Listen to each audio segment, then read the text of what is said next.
imaginez quelque chose d'extraordinaire.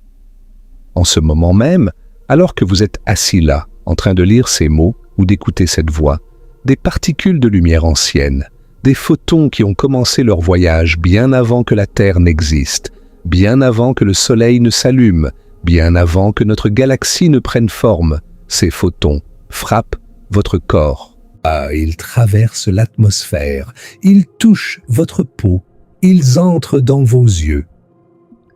Et voici la chose la plus étrange, la plus dérangeante, la plus fascinante à propos de ces photons. Ils ne ressemblent en rien à ce qu'ils étaient quand ils ont commencé leur voyage. Quelque chose leur est arrivé. Quelque chose de profond, quelque chose de fondamental, quelque chose qui remet en question notre compréhension même de l'énergie, de la lumière et de la réalité. L'univers lui-même les a étirés. Et l'univers a pris ces photons et les a transformés, les a allongés, les a refroidis, leur a volé de l'énergie. Et personne, absolument personne sur cette planète ne peut vous dire avec certitude où cette énergie est allée. C'est l'un des mystères les plus profonds de la physique moderne, et aujourd'hui nous allons plonger dedans ensemble. Mais avant de commencer ce voyage extraordinaire, laissez-moi vous poser quelques questions qui vont peut-être vous empêcher de dormir ce soir.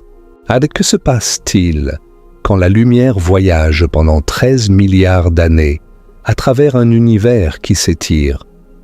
Est-ce que la lumière reste la même? Est-ce qu'elle change de couleur? Est-ce qu'elle perd de l'énergie? Et si elle perd de l'énergie, où va cette énergie? Est-ce qu'elle disparaît simplement? Est-ce que l'univers la vole? Est-ce que la conservation de l'énergie, cette loi fondamentale que nous avons tous apprise à l'école, est en fait fausse à l'échelle cosmique? Et voici une autre question encore plus troublante.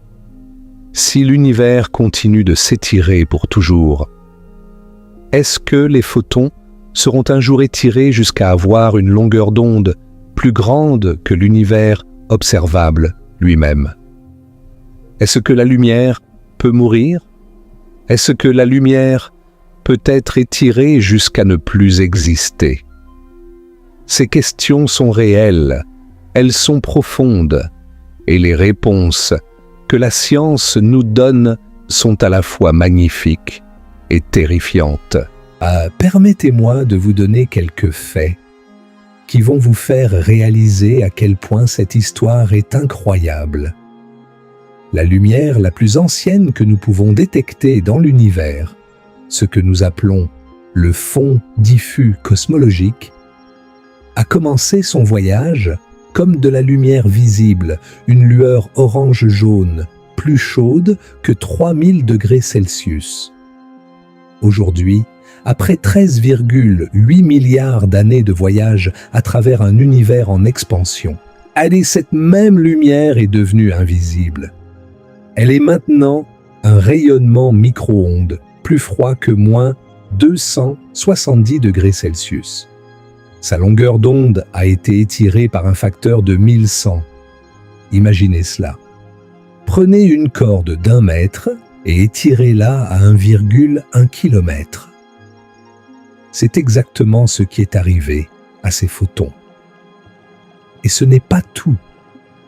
Le télescope spatial James Webb vient tout juste de découvrir la galaxie la plus lointaine jamais observée. Une galaxie appelée MOM-Z14 a un décalage vers le rouge de 14,44. La lumière de cette galaxie a voyagé pendant plus de 13 milliards d'années et sa longueur d'onde a été étirée plus de 15 fois sa valeur originale. Cette galaxie existait seulement 280 millions d'années après le Big Bang, quand l'univers était un bébé cosmique. Et nous pouvons voir sa lumière aujourd'hui étirée, transformée. mais toujours porteuse d'informations sur les premiers instants de l'existence. Et voici un fait encore plus déroutant.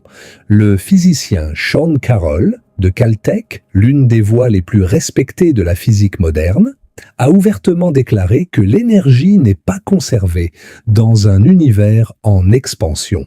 Et il a techniquement raison. Ce n'est pas une théorie marginale, ce n'est pas une spéculation folle, c'est de la physique mainstream. Et pourtant, presque personne n'en parle. Et pour couronner le tout, les données les plus récentes de l'instrument DESI, publiées en 2025, suggèrent que l'expansion de l'univers est peut-être en train de ralentir, pas d'accélérer. Si c'est vrai, cela renverse des décennies de suppositions et pourrait signifier que l'univers est destiné non pas à une mort froide et silencieuse, mais à un effondrement catastrophique, un Big Crunch dans environ 33 milliards d'années. Les manuels de physique pourraient être réécrits en ce moment même. Alors aujourd'hui, nous allons faire quelque chose d'extraordinaire. Nous allons suivre un seul photon depuis le moment de sa naissance dans les feux du Big Bang à travers 13,8 milliards d'années d'étirement cosmique jusqu'à son destin ultime à la fin de l'univers. Nous allons comprendre exactement ce qui arrive à sa longueur d'onde, où va son énergie perdue, comment nous savons que l'univers est en expansion, et ce que tout cela signifie pour l'avenir de absolument tout.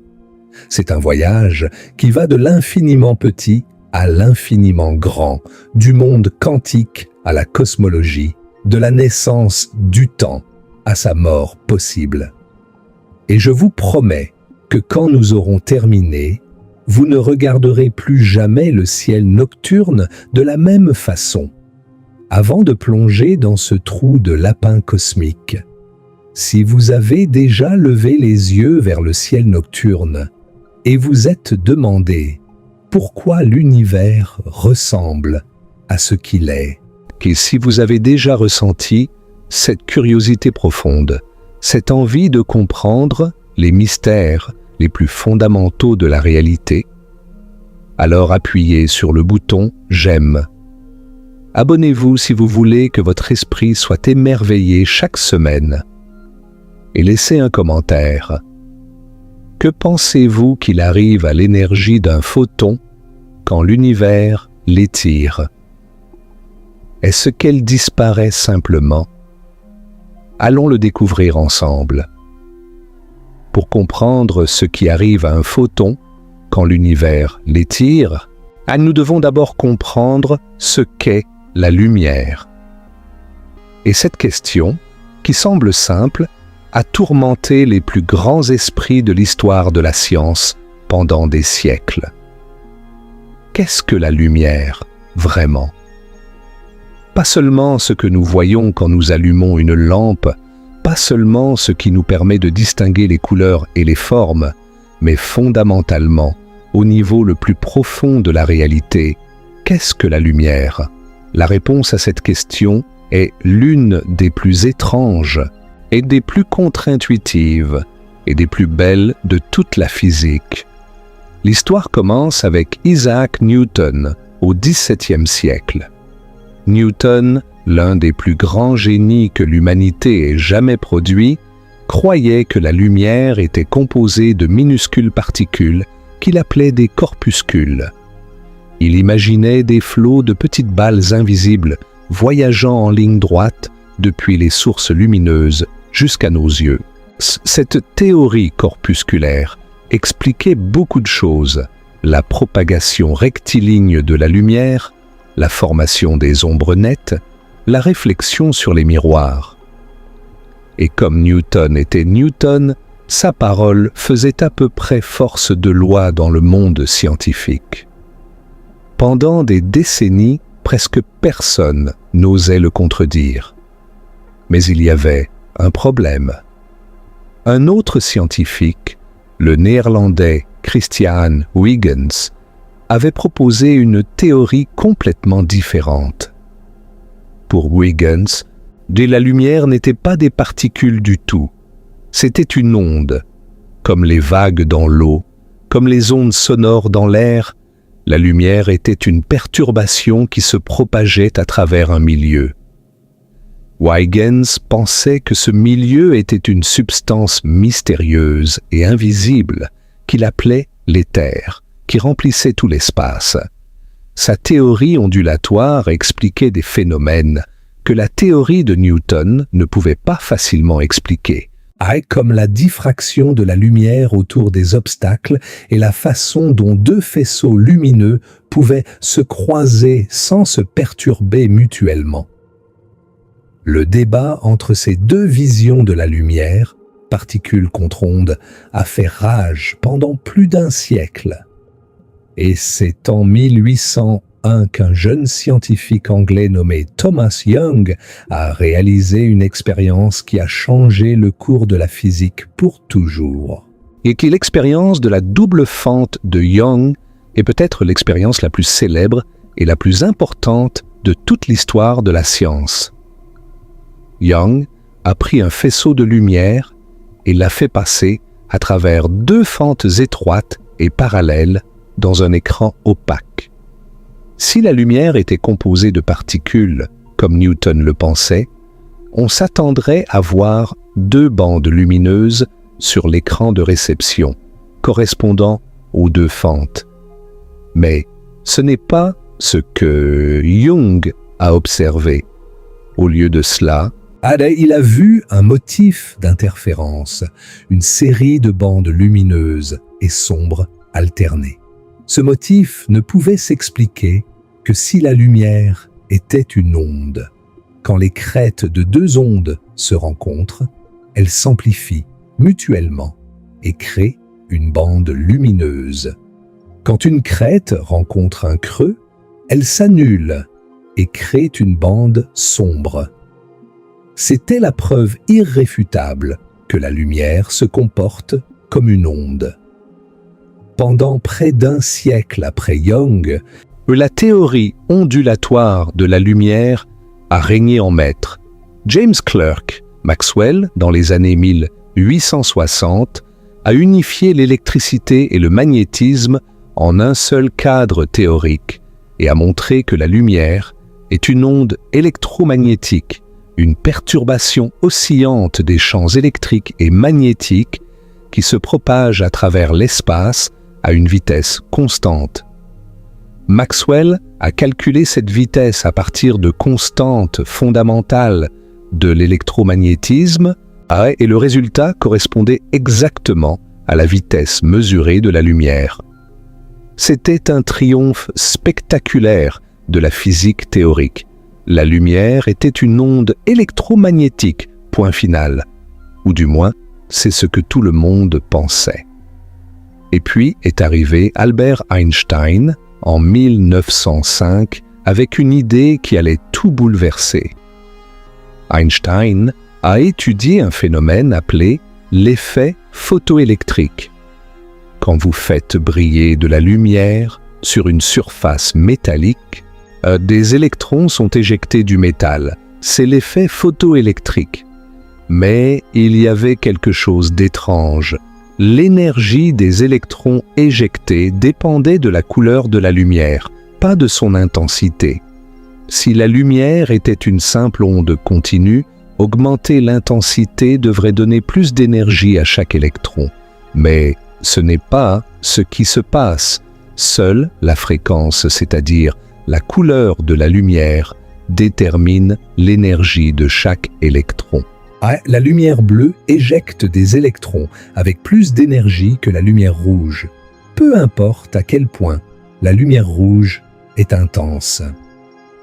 Einstein a expliqué cela en proposant que la lumière est composée de paquets discrets d'énergie, qu'il a appelés des quanta de lumière, et que nous appelons aujourd'hui des photons. Chaque photon porte une quantité spécifique d'énergie qui dépend de sa fréquence. La lumière bleue a des photons plus énergétiques que la lumière rouge. Quand un photon frappe un électron dans le métal, il lui transfère toute son énergie d'un coup. Si cette énergie est suffisante pour libérer l'électron du métal, l'électron est éjecté. Sinon, il reste en place, peu importe combien de photons de faible énergie frappent. Einstein a reçu le prix Nobel de physique en 1921 pour cette découverte, pas pour la relativité comme beaucoup de gens le croient, mais pour l'effet photoélectrique et sa théorie du photon. Alors nous voilà avec un paradoxe fascinant. L'expérience de Young prouve que la lumière est une onde. L'effet photoélectrique prouve que la lumière est une particule. Les deux expériences sont incontestables, reproductibles, vérifiées des millions de fois. Comment la lumière peut-elle être les deux à la fois? La réponse est l'un des concepts les plus profonds et les plus déroutants de la physique quantique. La dualité onde-particule.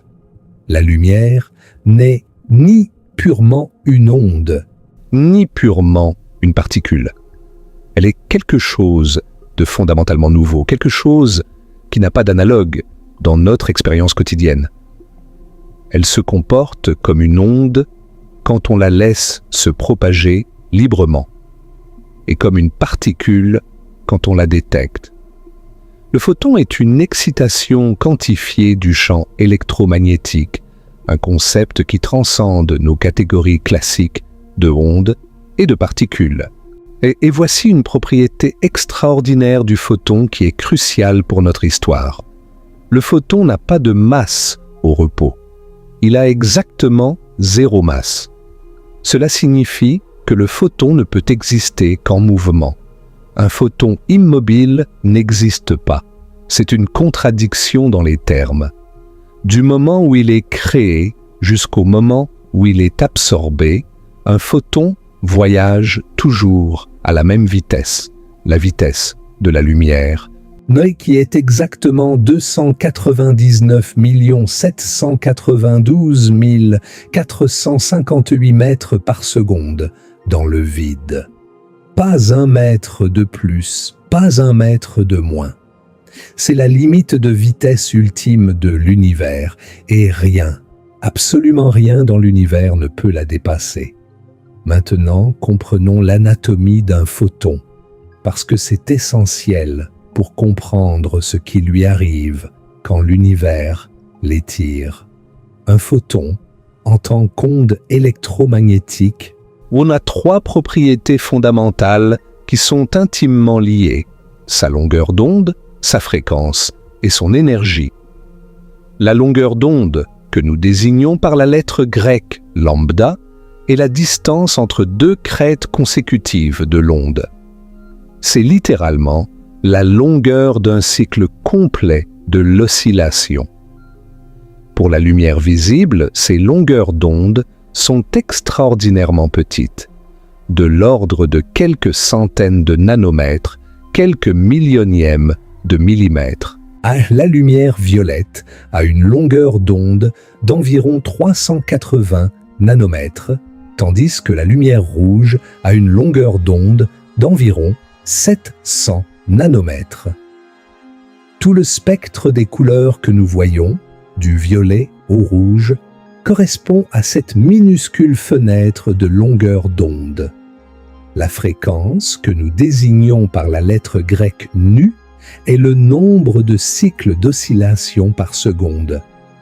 Elle se mesure en hertz. Pour la lumière visible, les fréquences sont astronomiquement élevées, de l'ordre de centaines de térahertz, c'est-à-dire des centaines de milliers de milliards de cycles par seconde. La lumière violette a une fréquence d'environ 789 térahertz, tandis que la lumière rouge a une fréquence d'environ 428 térahertz. Et voici la relation fondamentale qui lie ces 2 propriétés. La vitesse de la lumière est égale au produit de la longueur d'onde et de la fréquence. et c est égal à lambda fois nu. Puisque la vitesse de la lumière est constante, cela signifie que la longueur d'onde et la fréquence sont inversement proportionnelles. Si la longueur d'onde augmente, la fréquence diminue proportionnellement et vice-versa. Vous ne pouvez pas changer l'une sans changer l'autre. Et maintenant, la pièce maîtresse, l'énergie du photon. L'énergie d'un photon est donnée par la célèbre équation de Planck. E est égal à h fois nu, où h est la constante de Planck, ou un nombre extraordinairement petit, mais fondamental, qui apparaît partout en physique quantique. La valeur de h est environ 6,626 fois 10 puissance moins 34 joules seconde. On peut aussi écrire cette relation comme E est égal à h fois c divisé par lambda. Cette équation est la clé de tout ce que nous allons discuter aujourd'hui. Donc elle nous dit que l'énergie d'un photon est directement proportionnelle à sa fréquence et inversement proportionnelle à sa longueur d'onde. Plus la longueur d'onde est courte, plus l'énergie est élevée. Plus la longueur d'onde est longue, plus l'énergie est faible. Un photon de rayon gamma, avec une longueur d'onde de la taille d'un noyau atomique, porte une énergie énorme. Un photon de lumière visible porte une énergie modeste. Un photon d'onde radio, avec une longueur d'onde de plusieurs mètres, porte une énergie infime. Et c'est exactement cette relation qui rend l'étirement cosmique des photons si fascinant et si problématique, car quand l'univers étire la longueur d'onde d'un photon, il diminue son énergie. L'énergie semble disparaître. Et cela pose un problème profond que nous allons explorer en détail. Le spectre électromagnétique est une chose merveilleuse à contempler. De l'extrémité la plus énergétique à la moins énergétique. Allez, nous avons les rayons gamma, avec des longueurs d'onde inférieures à 10 picomètres, si énergétiques qu'un seul photon gamma peut briser des noyaux atomiques. Ensuite, viennent les rayons X que nous utilisons pour voir à travers la chair et les os.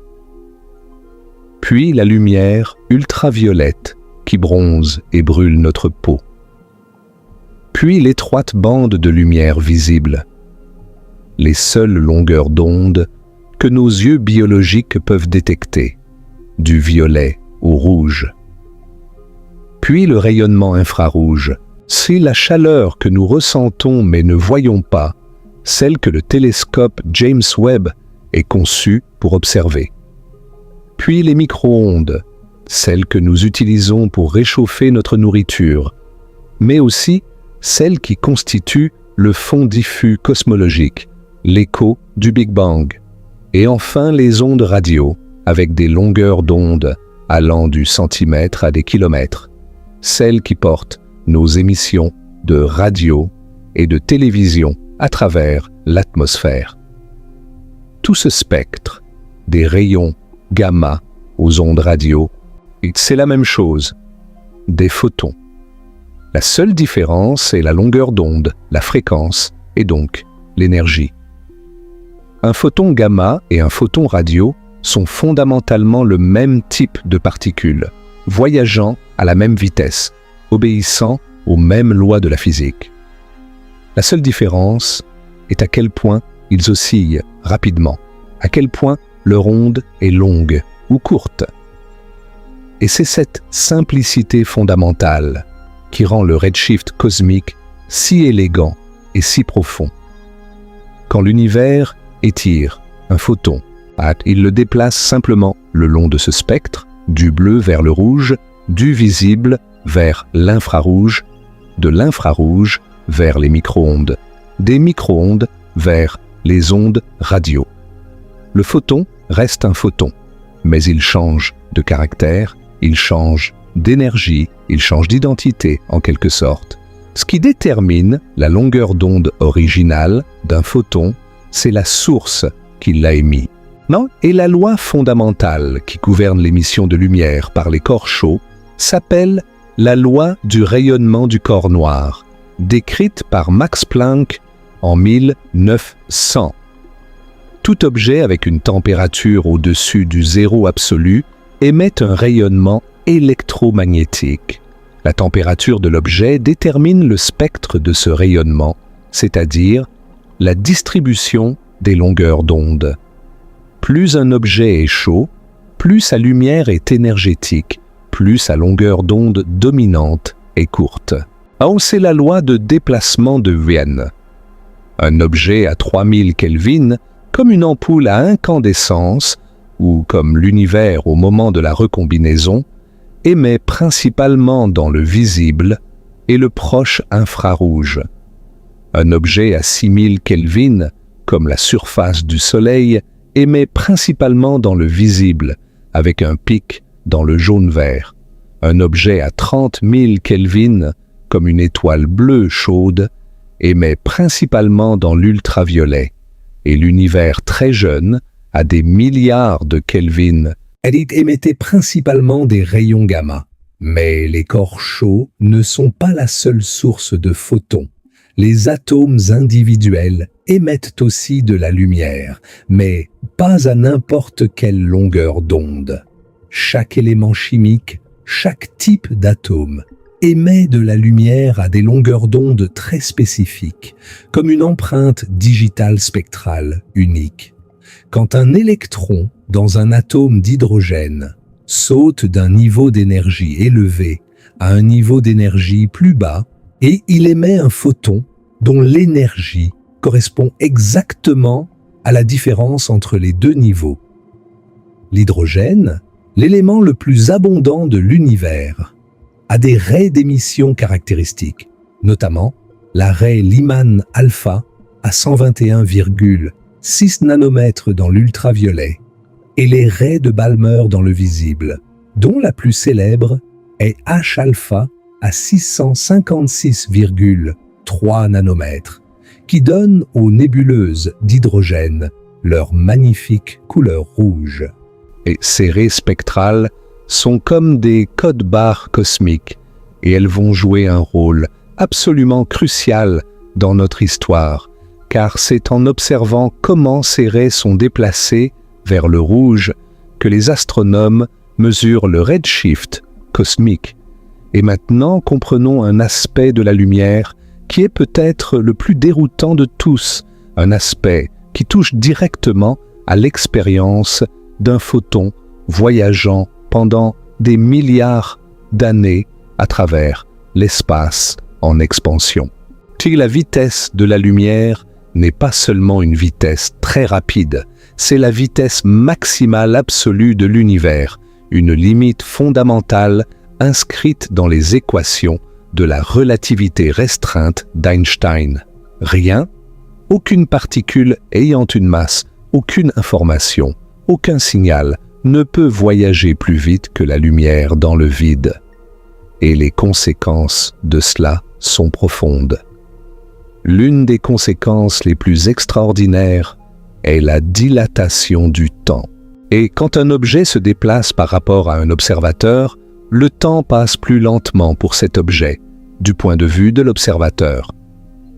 Plus l'objet se déplace vite, plus le temps ralentit. Et à la vitesse de la lumière, le temps s'arrête complètement. Un photon qui voyage toujours à la vitesse de la lumière n'expérimente pas le passage du temps. Pour un photon, le moment de son émission et le moment de son absorption sont simultanés. Il n'y a pas de durée, pas d'attente, et pas de voyage du point de vue du photon. Un photon émis il y a 13,8 milliards d'années par le plasma brûlant de l'univers primitif et absorbé aujourd'hui par un détecteur sur Terre a vécu ces deux événements comme se produisant au même instant. 13,8 milliards d'années de voyage. Et pourtant, pour le photon, pas une seule seconde ne s'est écoulée.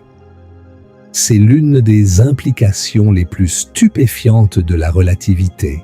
Oh, et elle a une conséquence fascinante pour notre discussion.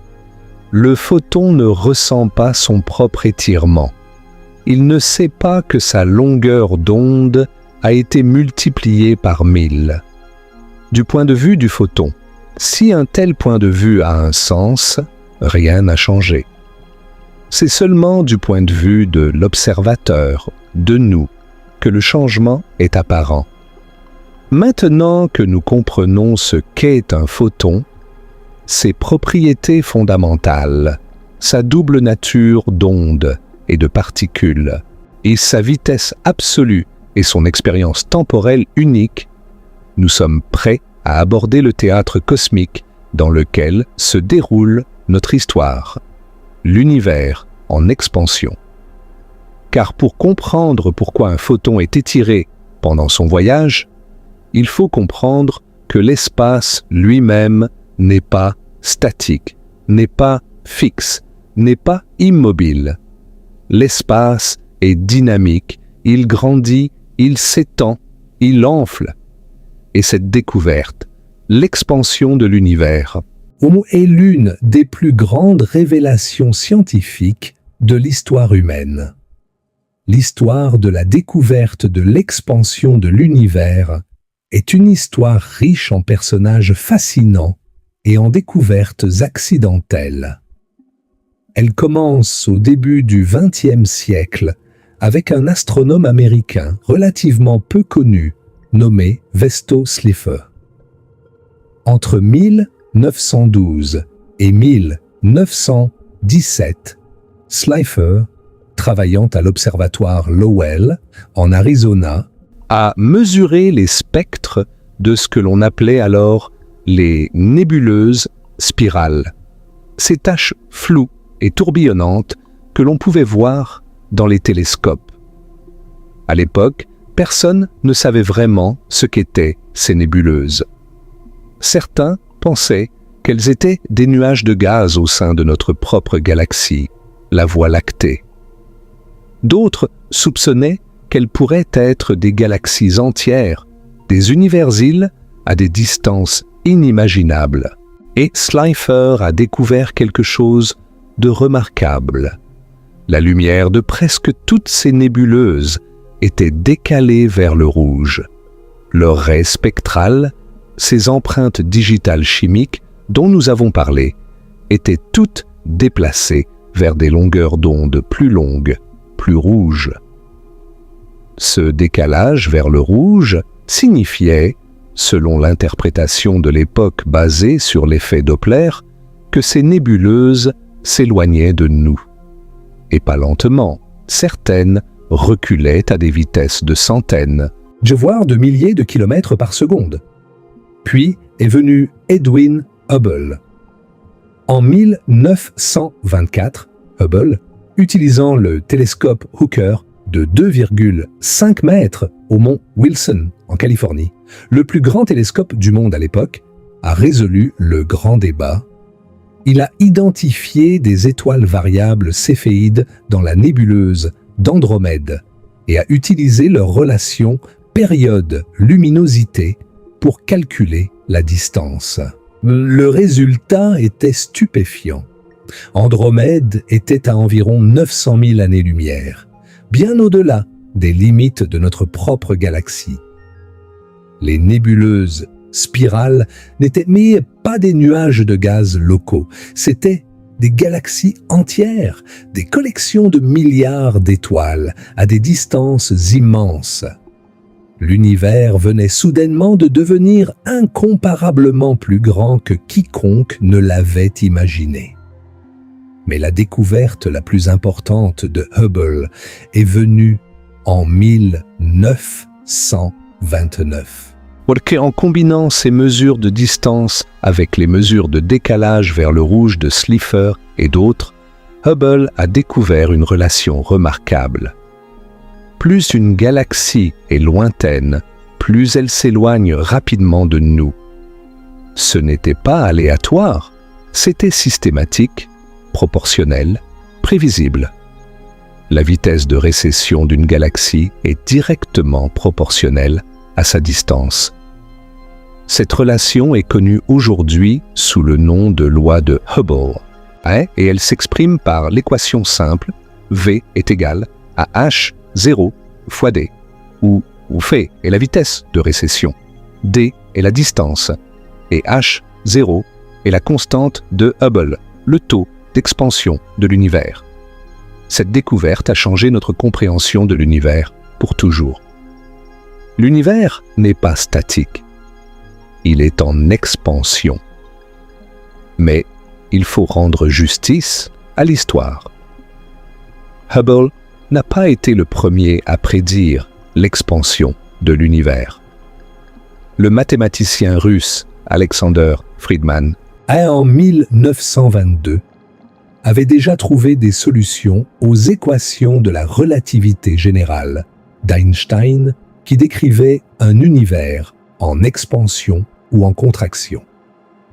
Et le prêtre et physicien belge Georges Lemaître, en 1927, avait indépendamment dérivé la relation entre la vitesse de récession et la distance 2 ans avant Hubble, et avait proposé que l'univers s'étendait à partir d'un état initial extrêmement dense et chaud, qu'il appelait l'atome primitif.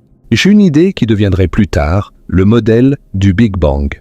Lemaître est souvent considéré comme le véritable père de la cosmologie du Big Bang, bien que l'histoire lui ait souvent donné moins de crédit qu'il ne le méritait. Et Einstein dans tout cela?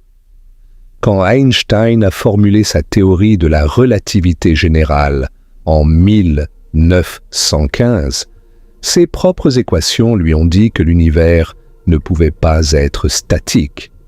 Il devait soit s'étendre, soit se contracter. Mais Einstein, comme presque tout le monde à l'époque, croyait fermement que l'univers était éternel et immuable. Alors, il a fait quelque chose de remarquable. Il a ajouté un terme supplémentaire à ses équations, une sorte de force de répulsion cosmique qu'il a appelée la constante cosmologique, désignée par la lettre grecque lambda. Cette constante avait pour seul but de contrebalancer l'attraction gravitationnelle et de maintenir l'univers dans un état d'équilibre statique. Donc, quand Hubble a démontré que l'univers était effectivement en expansion, Einstein aurait qualifié sa constante cosmologique de plus grande bêtise de sa vie. Ironiquement, comme nous le verrons plus tard, cette constante cosmologique est revenue en force des décennies plus tard sous une forme que personne n'avait anticipée. Maintenant, comprenons bien ce que signifie réellement l'expansion de l'univers. Car c'est ici que la plupart des gens se trompent. Et c'est ici que la compréhension correcte est absolument essentielle pour saisir ce qui arrive à nos photons. Quand nous disons que l'univers est en expansion, nous ne voulons pas dire que les galaxies volent à travers l'espace comme des éclats d'obus après une explosion. Ce n'est pas cela du tout. Ce qui se passe est quelque chose de beaucoup plus profond, beaucoup plus fondamental et beaucoup plus étrange. C'est l'espace lui-même qui s'étend. C'est que le tissu même de l'espace-temps est en train de gonfler, de s'étirer, de grandir. Les galaxies ne se déplacent pas à travers l'espace, c'est l'espace entre les galaxies qui augmente. Pour visualiser cela, pensez à un ballon qui se gonfle. Imaginez que vous dessinez des points sur la surface du ballon avec un marqueur. Quand vous gonflez le ballon, chaque point s'éloigne de chaque autre point. Aucun point n'est le centre de l'expansion. Aucun point ne se déplace sur la surface. C'est la surface elle-même qui s'agrandit. Si vous étiez une petite créature vivant sur la surface du ballon, vous verriez tous les autres points s'éloigner de vous, Et plus un point est loin, plus il semble s'éloigner rapidement. C'est exactement ce que Hubble a observé pour les galaxies. Une autre analogie souvent utilisée est celle du pain au raisin qui lève. Imaginez un pain plein de raisins en train de cuire au four. Au fur et à mesure que la pâte gonfle, chaque raisin s'éloigne de chaque autre raisin. Du point de vue de n'importe quel raisin, tous les autres raisins semblent s'éloigner, et les raisins les plus éloignés semblent s'éloigner le plus vite. Mais les raisins ne bougent pas à travers la pâte. C'est la pâte elle-même qui gonfle. Il y a un point crucial à comprendre ici. L'expansion de l'univers ne se produit pas à toutes les échelles. À l'échelle locale, la gravité est suffisamment forte pour maintenir les structures liées ensemble. Mais les atomes ne s'étendent pas. Votre corps ne s'étend pas. La Terre ne s'éloigne pas du Soleil. Le système solaire ne se dilate pas. Notre galaxie, la Voie lactée, reste gravitationnellement liée. Même notre amas local de galaxies, et même notre superamas, résistent à l'expansion grâce à leur attraction gravitationnelle mutuelle. C'est seulement aux échelles les plus grandes, entre les amas de galaxies et les superamas, là où la matière est si dispersée que la gravité ne domine plus, que l'expansion cosmique prend le dessus et sépare les structures les unes des autres. Pour décrire cette expansion de manière mathématique et rigoureuse, les physiciens utilisent le cadre de la relativité générale d'Einstein. La relativité générale est une théorie de la géométrie de l'espace-temps. Elle nous dit que la matière et l'énergie courbent l'espace-temps, et que la courbure de l'espace-temps dicte comment la matière et l'énergie se déplacent. L'univers dans son ensemble, traité comme un fluide homogène et isotrope, est décrit par la métrique de Friedmann Lemaitre Robertson Walker, souvent abrégée FLRW. Cette métrique contient un paramètre crucial appelé le facteur d'échelle, que nous notons A de t. Le facteur d'échelle est une mesure de la taille relative de l'univers en fonction du temps. Quand A de t augmente, les distances entre les objets non liés gravitationnellement augmentent proportionnellement. Si le facteur d'échelle double, toutes les distances cosmiques doublent. Si le facteur d'échelle triple, toutes les distances cosmiques triplent. Le taux auquel le facteur d'échelle change est décrit par le paramètre de Hubble, h de t, qui est égal à la dérivée temporelle du facteur d'échelle divisé par le facteur d'échelle lui-même.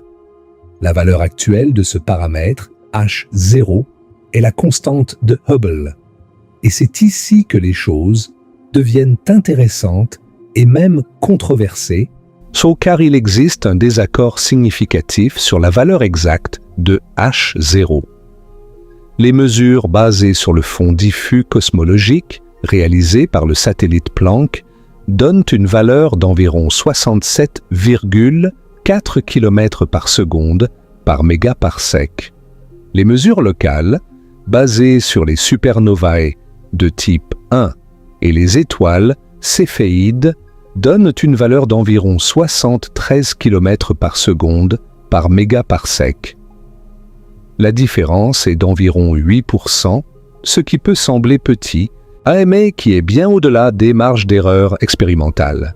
Ce désaccord est connu sous le nom de tension de Hubble, et c'est l'un des plus grands mystères non résolus de la cosmologie moderne. Nous y reviendrons plus tard.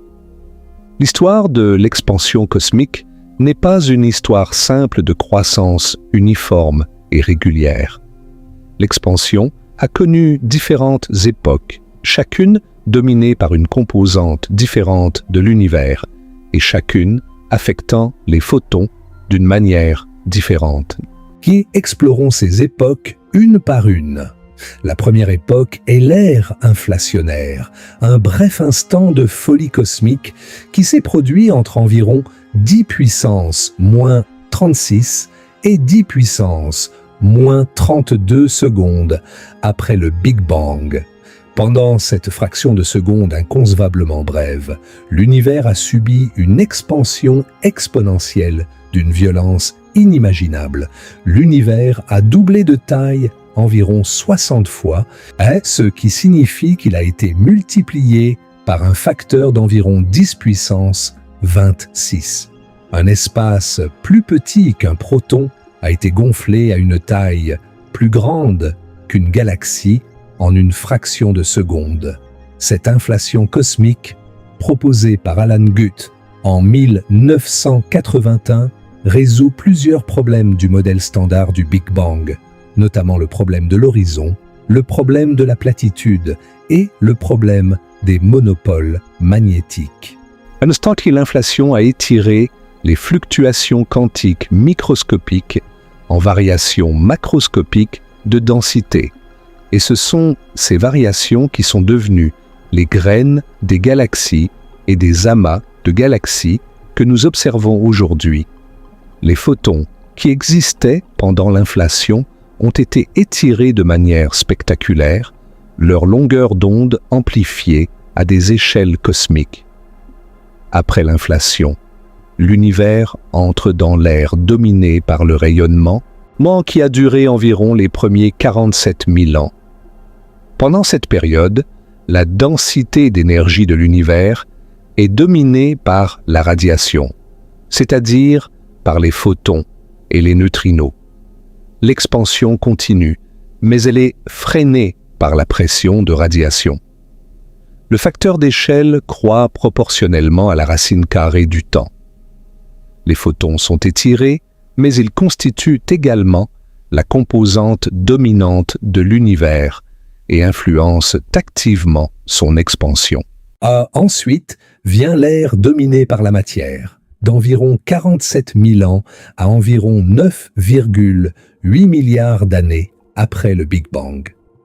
Pendant cette longue période, la densité de matière, y compris la matière noire, domine la densité d'énergie de l'univers. L'expansion continue, mais elle est progressivement ralentie par l'attraction gravitationnelle de toute cette matière. Le facteur d'échelle croît proportionnellement au temps élevé à la puissance 2/3. L'expansion ralentit, est comme un ballon lancé en l'air qui décélère sous l'effet de la gravité. Pendant cette ère, les grandes structures de l'univers se forment, galaxies, amas de galaxies, filaments et vides du réseau cosmique. Et puis, il y a environ 4 à 5 milliards d'années, quelque chose de remarquable s'est produit. L'expansion de l'univers a cessé de ralentir et a commencé à accélérer. C'est comme si le ballon lancé en l'air, au lieu de ralentir et de retomber, a commencé soudainement à accélérer vers le haut, propulsé par une force invisible. Cette force invisible, nous l'appelons l'énergie sombre ou énergie noire, et c'est la composante la plus mystérieuse et la plus abondante de l'univers. La découverte de l'accélération de l'expansion de l'univers est l'une des plus grandes surprises de l'histoire de la physique. Elle a été faite en 1998 par 2 équipes indépendantes, ou le Supernova Cosmology Project, dirigé par Saul Perlmutter, et le High Z Supernova Search Team, dirigé par Brian Schmidt et Adam Rees. Ces équipes utilisaient des supernovae de type 1 comme chandelle standard. Une supernova de type 1A est l'explosion thermonucléaire d'une naine blanche qui a accumulé trop de matière d'une étoile compagnon. Ces explosions sont remarquablement uniformes en luminosité intrinsèque ce qui signifie que leur luminosité apparente peut être utilisée pour calculer leur distance. En combinant ces distances avec les décalages vers le rouge des galaxies hautes, les deux équipes ont pu tracer l'histoire de l'expansion de l'univers au cours des derniers milliards d'années. Ce que ces équipes s'attendaient à trouver, c'était que l'expansion ralentissait. Après tout, la gravité devrait progressivement freiner l'expansion. Un univers rempli de matière devrait se comporter comme un ballon lancé en l'air, monter de plus en plus lentement, peut-être même finir par retomber. Mais ce n'est pas ce qu'ils ont trouvé. Les supernovae lointaines étaient si plus faibles que prévu, ce qui signifiait qu'elles étaient plus loin que prévu, ce qui signifiait que l'expansion n'avait pas ralenti, elle avait accéléré. L'univers ne se comporte pas comme un ballon qui ralentit. Il se comporte comme un ballon propulsé par un moteur invisible. Cette découverte a valu à Perlmutter, Schmidt et Ries le prix Nobel de physique en 2011. L'énergie sombre représente environ 68% de la densité d'énergie totale de l'univers. La matière ordinaire, tout ce que nous pouvons voir et toucher, les étoiles, les planètes, les personnes, représente seulement environ 5%. La matière noire n'est que cette substance invisible qui n'interagit pas avec la lumière, mais exerce une attraction gravitationnelle, représente environ 27%. L'énergie sombre domine l'univers, et pourtant, nous ne savons absolument pas ce que c'est. C'est l'un des plus grands mystères de la physique moderne.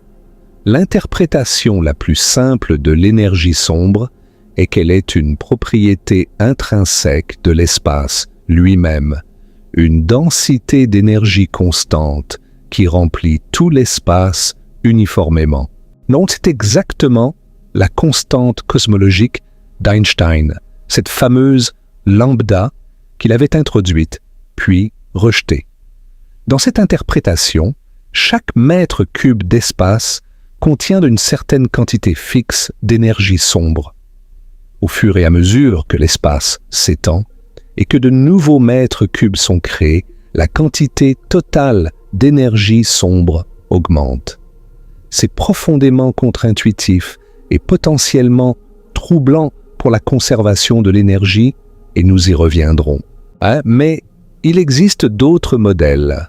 L'un des plus discutés est la quintessence, un champ dynamique qui remplit l'univers et dont la densité d'énergie peut changer avec le temps. Contrairement à la constante cosmologique qui est fixe et immuable, la quintessence pourrait s'affaiblir ou se renforcer au fil du temps. Et c'est ici que les dernières données deviennent passionnantes. En 2025, l'instrument DESI, le Dark Energy Spectroscopic Instrument, un instrument révolutionnaire installé au télescope Mayal de 4 mètres à l'Observatoire national de Kitt Peak en Arizona, a publié ses résultats les plus récents. DESI cartographie les positions de dizaines de millions de galaxies et de quasars pour mesurer comment l'expansion de l'univers a changé au cours du temps cosmique. Et les résultats sont potentiellement bouleversants. Les données de DESI suggèrent que l'énergie sombre n'est pas constante. Elle semble évoluer avec le temps. Et plus spécifiquement, les données sont compatibles avec un modèle où l'énergie sombre s'affaiblit progressivement. Et si l'énergie sombre s'affaiblit, cela signifie que l'accélération de l'expansion pourrait, elle aussi, s'affaiblir. En fait, une étude publiée en novembre 2025, utilisant les données de DESI combinées à d'autres observations, a suggéré que l'expansion de l'univers pourrait déjà être en train de ralentir pas d'accélérer. Si cette conclusion est confirmée, c'est une révolution. Cela signifierait que les manuels de physique doivent être réécrits, que notre compréhension du destin de l'univers est fondamentalement erronée et que l'univers pourrait éventuellement cesser de s'étendre et commencer à se contracter, aboutissant peut-être à un Big Crunch, un effondrement cosmique, dans environ 33 milliards d'années, en décembre 2025. La BBC a rapporté que ces résultats de DESI remettent en question notre compréhension de la nature même du temps et de l'espace. Et en janvier 2026, de nouvelles analyses, utilisant un modèle alternatif de l'univers, ont suggéré que les supernovae de type 1, ces chandelles standards que nous utilisons pour mesurer l'expansion, pourraient ne pas être aussi fiables que nous le pensions. Si c'est le cas, toute notre mesure de l'accélération de l'expansion pourrait être biaisée. Et que c'est une période extraordinairement excitante en cosmologie. Les certitudes s'effondrent, les mystères s'approfondissent et de nouvelles possibilités s'ouvrent. Tout cela a des implications directes pour notre histoire de photons étirés. Nous avons maintenant posé les deux fondements essentiels de notre histoire, la nature de la lumière et l'expansion de l'univers. Il est temps de les réunir et de plonger dans le cœur de notre sujet. Le décalage cosmologique vers le rouge, ou redshift cosmologique, le phénomène par lequel l'expansion de l'univers étire la longueur d'onde des photons qui voyagent à travers l'espace. Mais avant de nous concentrer sur le redshift cosmologique, il est important de comprendre qu'il existe en réalité trois types distincts de redshift et que les confondre serait une erreur fondamentale. Le premier est le redshift Doppler, le plus intuitif des trois. Quand une source de lumière s'éloigne de vous à travers l'espace, et les ondes lumineuses qu'elle émet sont étirées, un peu comme le son d'une sirène d'ambulance qui s'éloigne devient plus grave. Plus la source s'éloigne vite, plus la lumière est décalée vers le rouge. Inversement, quand une source se rapproche, la lumière est comprimée et décalée vers le bleu. L'effet Doppler est un phénomène local, causé par le mouvement physique d'un objet à travers l'espace. C'est le même effet que vous expérimentez quand une voiture de course passe devant vous et que le son de son moteur change de tonalité. Le deuxième type est le redshift gravitationnel, prédit par Einstein dans sa théorie de la relativité générale.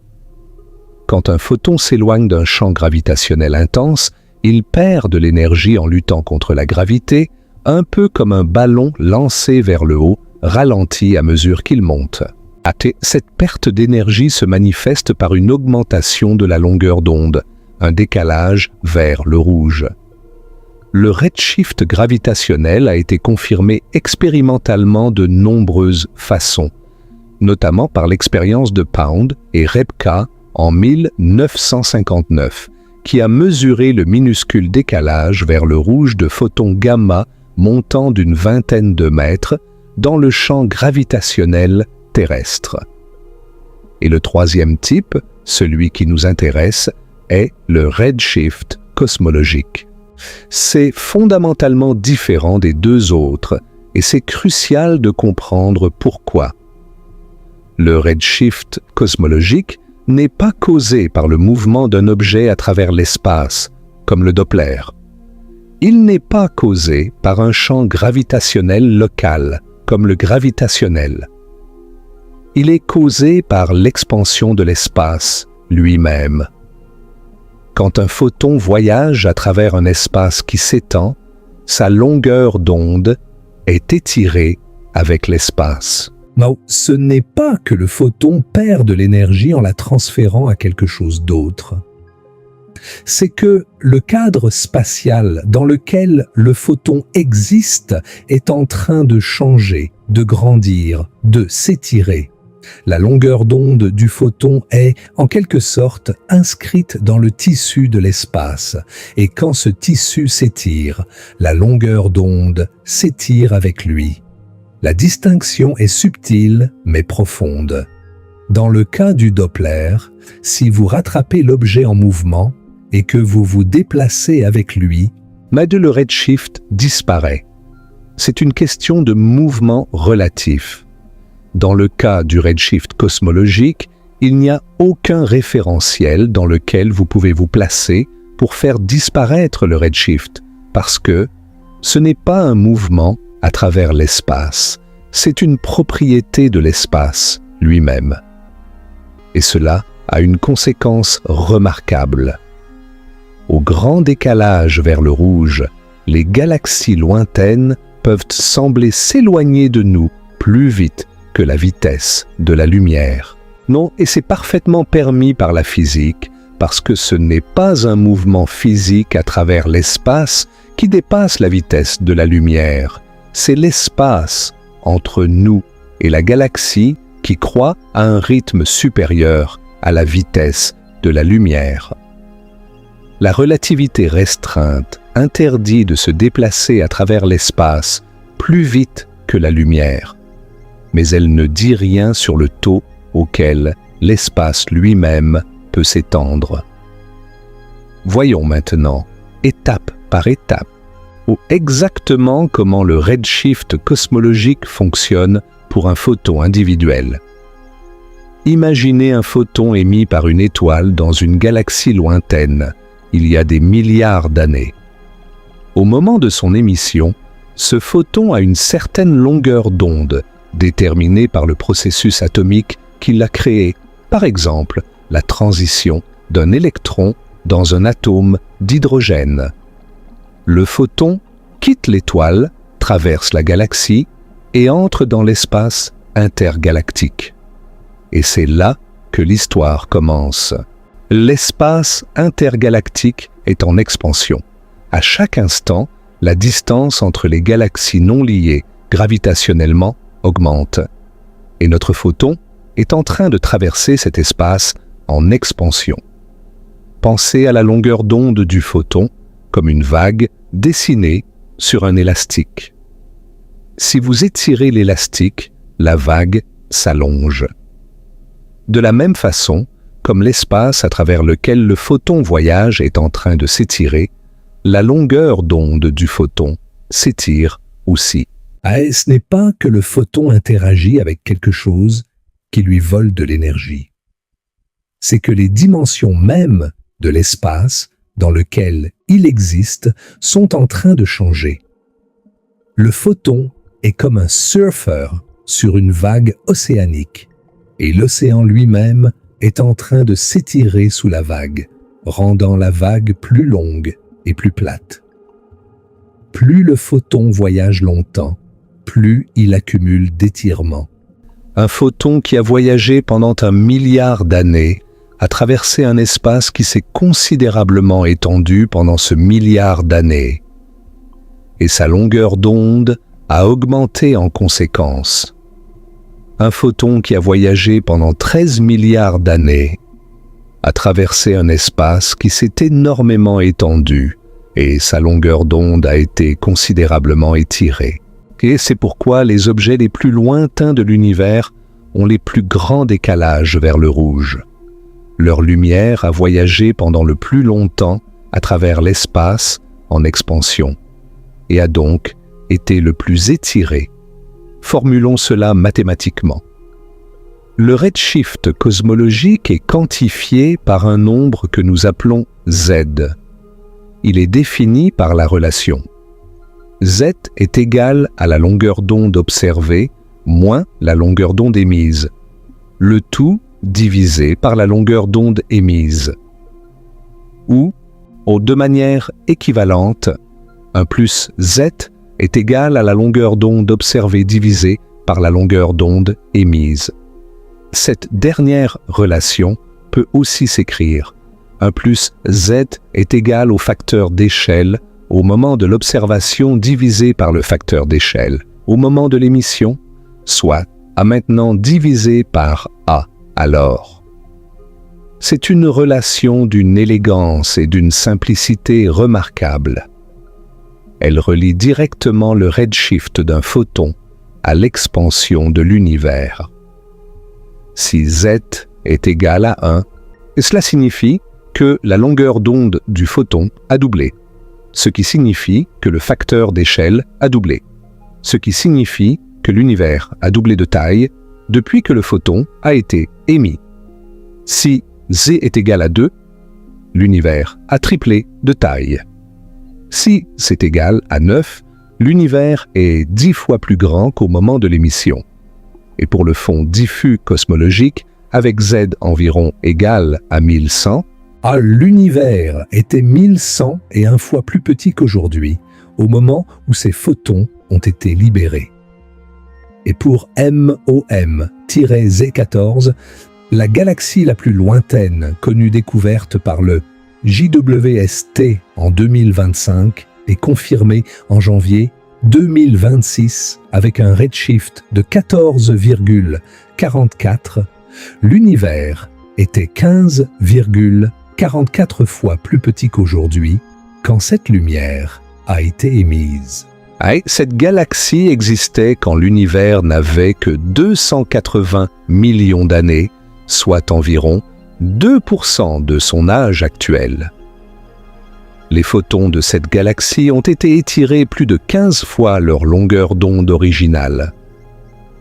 La lumière originellement émise dans l'ultraviolet est maintenant de la lumière infrarouge, exactement dans la gamme de détection du télescope James Webb. Examinons maintenant ce que le redshift fait concrètement aux propriétés d'un photon. Quand la longueur d'onde augmente, la fréquence diminue dans la même proportion, puisque la vitesse de la lumière reste constante. Et quand la fréquence diminue, l'énergie diminue aussi, puisque l'énergie est proportionnelle à la fréquence. Un photon, qui commence comme lumière visible bleue, avec une courte longueur d'onde et une haute énergie, sera progressivement décalé vers le vert, puis le jaune, puis l'orange, puis le rouge, au fur et à mesure que sa longueur d'onde s'allonge. S'il continue à être étiré, il passera du rouge visible à l'infrarouge, devenant invisible à nos yeux, mais toujours détectable par des instruments thermiques. Avec encore plus d'étirement, il deviendra un photon micro-ondes, puis éventuellement un photon d'onde radio, avec une longueur d'onde de centimètres, de mètres, puis de kilomètres.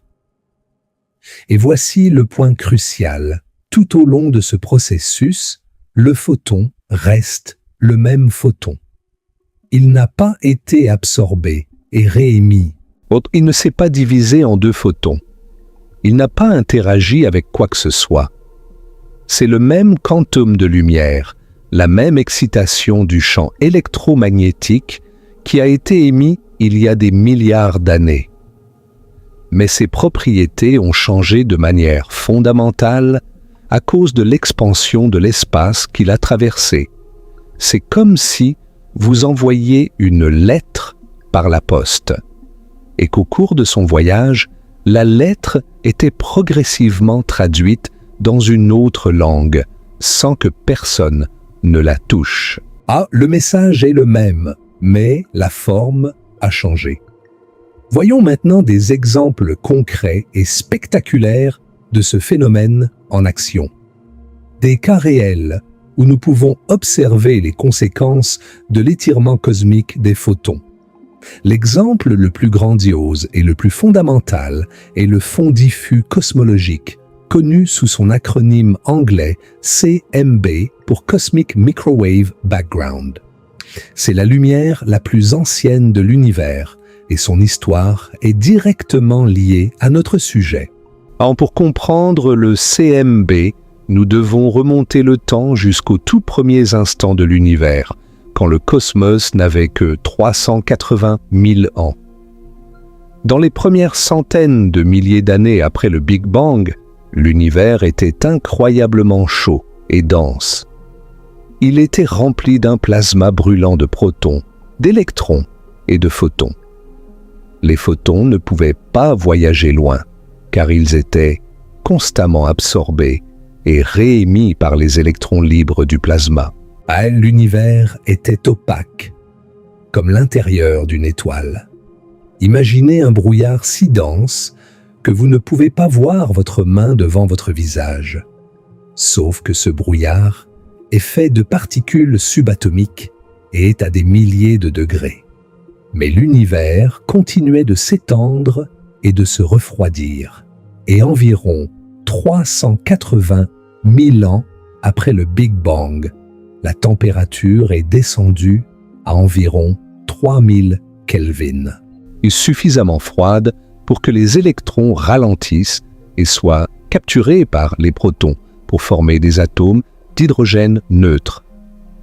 Ce processus est appelé la recombinaison, bien que le terme soit trompeur, car c'est, en réalité, la première fois que les électrons et les protons se combinaient. Soudain, les électrons libres ont disparu et les photons n'avaient plus rien à quoi se diffuser. L'univers est devenu transparent. Les photons étaient libres de voyager à travers l'espace sans entrave. Et c'est le moment de la dernière diffusion, et ces photons libérés il y a 13,8 milliards d'années constituent le fond diffus cosmologique. Au moment de leur libération, ces photons avaient le spectre d'un corps noir à environ 3000 Kelvin. C'était de la lumière visible et du proche infrarouge, une lueur orange-jaune-blanche qui remplissait tout l'univers. Si vous aviez pu être là, vous auriez vu une lueur chaude et uniforme dans toutes les directions, comme être à l'intérieur d'un four à basse température. Mais depuis 13,8 milliards d'années, ces photons ont voyagé à travers un univers en expansion. Leur longueur d'onde a été étirée par un facteur d'environ 1100. La lumière visible est devenue du rayonnement micro-ondes. La température effective est passée de 3000 Kelvin à seulement 2,725 Kelvin, juste au-dessus du zéro absolu. Alors la découverte du CMB est l'une des plus grandes histoires de la science moderne. En 1964, deux ingénieurs des laboratoires, Bell, Arno Penzias et Robert Wilson, utilisaient une grande antenne en forme de cornet pour des expériences de communication par satellite. Ils ont détecté un bruit de fond persistant, un signal faible, mais omnidirectionnel, qui ne disparaissait jamais, quel que soit l'endroit où ils pointaient l'antenne, et quelle que soit l'heure du jour ou de la nuit, quelle que soit la saison. Ils ont d'abord pensé que c'était un défaut de leur équipement. Ils ont même nettoyé les fientes de pigeons de l'antenne, pensant que cela pourrait être la source du bruit. Mais le signal persistait. Finalement, ils ont réalisé que ce qu'ils détectaient n'était pas du bruit, c'était le rayonnement fossile du Big Bang. Les photons, libérés 13,8 milliards d'années plus tôt, étirés par l'expansion de l'univers en micro-ondes. Penzias et Wilson ont reçu le prix Nobel de physique en 1978. Depuis cette découverte initiale, le CMB a été cartographié avec une précision de plus en plus extraordinaire par une série de missions spatiales et terrestres. Le satellite COBE, lancé en 1989, a confirmé que le CMB a le spectre d'un corps noir parfait et a détecté les premières minuscules variations de température, de l'ordre d'une partie pour 100 000. Le satellite WMAP, lancé en 2001, a produit une carte beaucoup plus détaillée de ces fluctuations. Et le satellite Planck de l'Agence spatiale européenne, lancé en 2009, a produit la carte la plus précise jamais réalisée du CMB, avec une résolution angulaire d'environ 5 minutes d'arc. Et les observations continuent. En mars 2025, le télescope ACT, l'Atacama Cosmology Telescope, situé haut dans les Andes chiliennes, a publié les images les plus claires jamais réalisées du CMB. Des images prises dans une lumière qui a voyagé pendant plus de 13 milliards d'années. Et en juin 2025, le télescope du pôle Sud a publié ses dernières données, signalant une nouvelle ère dans la mesure de la première lumière de l'univers, avec une précision sans précédent. Chaque nouvelle observation du CMB est une observation de photons cosmiquement étirés, des photons qui nous racontent l'histoire de l'univers primitif dans leur longueur d'onde étirée.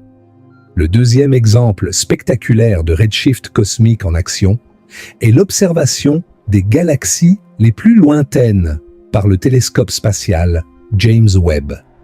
Le JWST a été conçu spécifiquement pour détecter la lumière des premiers objets de l'univers, une lumière qui a été tellement étirée par l'expansion cosmique qu'elle est maintenant dans l'infrarouge. Donc c'est pourquoi le JWST est un télescope infrarouge, pas un télescope visible comme Hubble. Son miroir principal, de 6,5 mètres de diamètre, recouvert d'or pour optimiser la réflexion infrarouge, collecte 6 fois plus de lumière que le miroir de Hubble. Ces instruments, NIRCam et NIRSPEC, sont optimisés pour les longueurs d'onde infrarouges de 0,6 à 28,5 micromètres. Et il opère à une température d'environ 40 Kelvin, soit moins 233 degrés Celsius, protégé du soleil par son écran thermique de 5 couches, pour que sa propre chaleur ne noie pas les signaux infrarouges extrêmement faibles qu'il essaie de détecter. Les découvertes du JWST ont été spectaculaires et parfois surprenantes. En 2024, l'équipe JADES a confirmé spectroscopiquement la galaxie JADES GSZ 14-0 a un redshift de 14,3, ce qui signifie que nous la voyons telle qu'elle était seulement 290 millions d'années après le Big Bang. Mais en mai 2025, le JWST a battu ce record avec la découverte de MOM-Z14 à un redshift de 14,44, confirmé en janvier 2026 par la NASA. Cette galaxie existait seulement 280 millions d'années après le Big Bang. Sa lumière a voyagé pendant 13,5 milliards d'années pour nous atteindre, et pendant ce voyage, sa longueur d'onde a été étirée de plus de 15 fois. La lumière, qui était originellement de l'ultraviolet énergétique, est maintenant de la lumière infrarouge moyenne, parfaitement dans la gamme de détection du JWST. Ce qui est particulièrement fascinant, et même troublant, c'est que ces premières galaxies sont plus massives et plus lumineuses que ce que les modèles théoriques de formation de galaxies avaient déprédit. Les astronomes ne s'attendaient pas à trouver des galaxies aussi développées aussi tôt dans l'histoire de l'univers. Cela pose des défis aux modèles standards de formation de structures cosmiques et pourrait nécessiter une révision de notre compréhension de la façon dont les premières étoiles et galaxies se sont formées. Là, il y a même des rapports de détection possibles d'objets à des redshifts supérieurs à 20, voire 25, ce qui correspondrait à des lumières émises moins de 100 millions d'années après le Big Bang. Si ces détections sont confirmées par spectroscopie, elles repousseraient encore plus loin les limites de notre connaissance. Le troisième exemple est celui des quasars, ces noyaux de galaxies incroyablement lumineux, alimentés par des trous noirs supermassifs, en train d'avaler de la matière. Les quasars les plus lointains ont des redshifts supérieurs à 7, ce qui signifie que leur lumière a voyagé pendant plus de 13 milliards d'années. Les raies d'émission de l'hydrogène, qui sont normalement dans l'ultraviolet, sont décalées dans l'infrarouge. L'étude spectroscopique de ces quasars nous permet de sonder la composition chimique de l'univers à des époques très reculées. Et le quatrième exemple est celui des supernovae de type 1, et de ces explosions stellaires standardisées qui ont permis la découverte de l'accélération de l'expansion. Chaque supernova observée à un certain redshift nous donne une information sur l'état de l'expansion de l'univers au moment où la lumière a été émise. En cartographiant des centaines de supernovae à différents redshifts, les astronomes ont pu reconstituer l'histoire de l'expansion et découvrir qu'elle a commencé à accélérer il y a environ 5 milliards d'années.